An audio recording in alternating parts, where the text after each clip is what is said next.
आषाढी वारीमध्ये सहभागी होणाऱ्या दिंड्यांना 20,000चं अनुदान देणार ही घोषणा करणारं सरकार वारकऱ्यांच्याच जीवाशी खेळते की काय अशी परिस्थिती सध्या निर्माण झालेली आहे। संत ज्ञानेश्वर महाराजांचा पालखी प्रस्थान सोहळा अवघ्या काही तासांवर येऊन ठेपलेला असताना आजही इंद्रायणी नदी फेसाळल्याचं दिसतंय।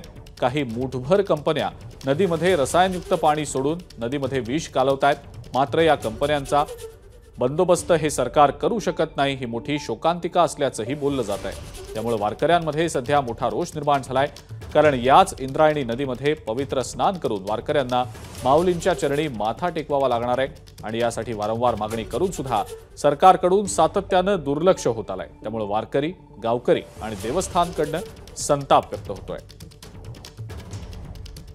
माझं प्रशासनाला विनंती आहे की येत्या 2 दिवसावर आषाढी वारी येऊन ठेपलेली आहे।